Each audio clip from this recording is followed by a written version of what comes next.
All of those people who became outraged when the late Ralph Nader ruined the equally late Al Gore's chance for the presidency in 2000 seem to have refocused their hissy fits on Thomas Alva Edison and Albert Einstein.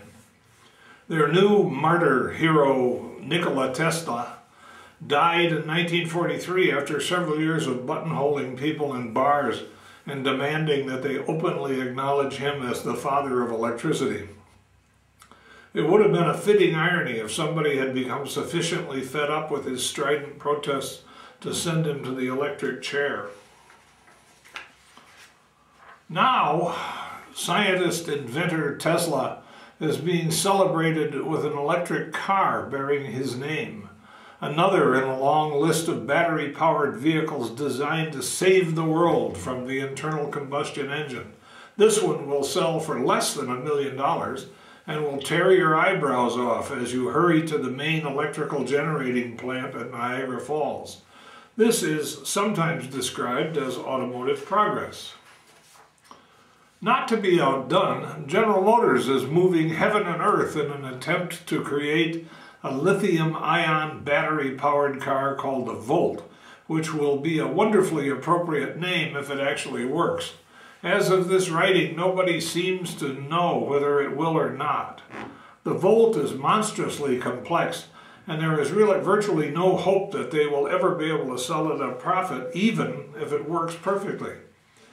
The initial costs are simply too high. It can achieve 40 miles on its battery, the crowd goes wild, but a small internal combustion engine will allow the delighted owner to toddle along to a gas station or an electrical outlet or a Honda dealership, whichever comes first.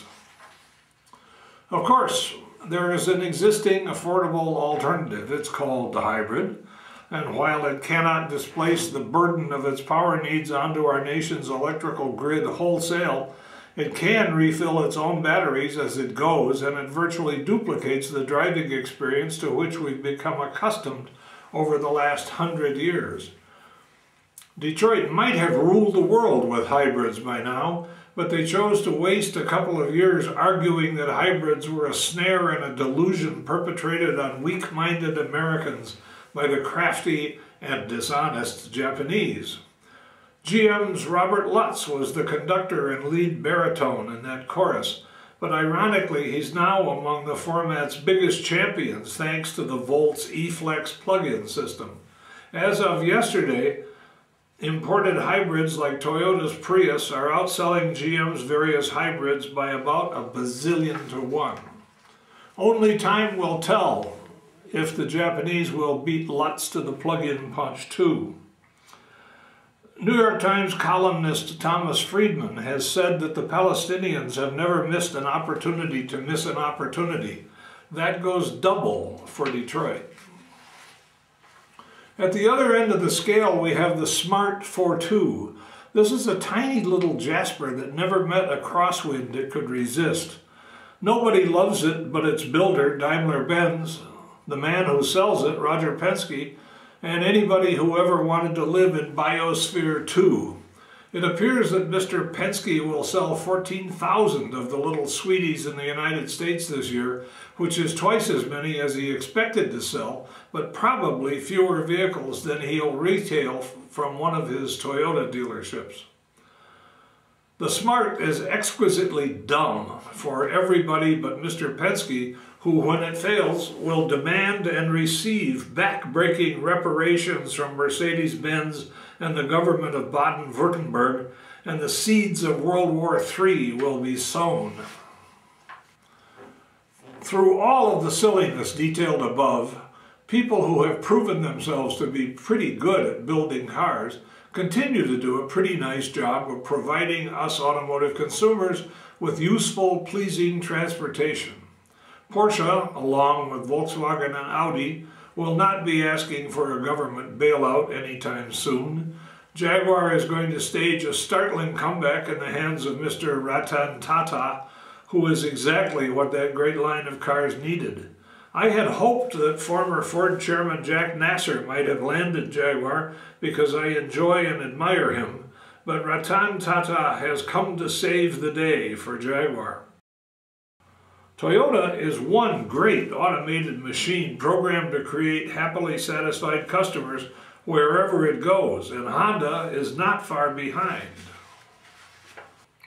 Despite its long record of incredibly bad decisions, Fiat, Saab, Subaru, Lotus, Hummer, Isuzu, Suzuki, GM has managed to build a growing number of desirable cars with constantly improving quality. The brilliant Ecotec engine, the new small block, seems on course to power everything but the slide projectors at General Motors. Ironically, their longest running and most successful partnership is with Toyota in Fremont, California. The Pontiac vibe that comes out of the Fremont plant is worthy of inclusion in anybody's automotive portfolio. Across Detroit from GM, Ford is cranking out one surprising new product after another. Chrysler continues to climb back toward the top of the mountain it fell from while in the greedy hands of Jürgen Schrempp at Daimler-Benz. Nobody in the industry could have predicted the horrible outcome of the Daimler-Chrysler deal. Nobody can now predict how much longer it will take to heal the last of the wounds left by that ill-conceived and ill-conducted Ponzi scheme. The Renault-Nissan deal engineered by Mr. Carlos Ghosn hasn't worked out as hoped, but it may yet bear fruit. The fruit of the Renault-Nissan alliance, the products, is actually pretty damn good, but the cultures of the two companies have not blended. The Nissan Versa is cute as a bear cub and it works. Unfortunately, the marriage is flawed and the neighbors are concerned. We live and drive through troubled times. Looking at all the carnage left by bad business deals and bad management, it is important to remember that good times are never as good as they seem, nor are bad times as bad as the charming, attractive talking heads on television tell us they are. Aesop could have prevented a lot of the bad stuff that I have just described when he said, quote, "Never trust the advice of a man in difficulties," unquote.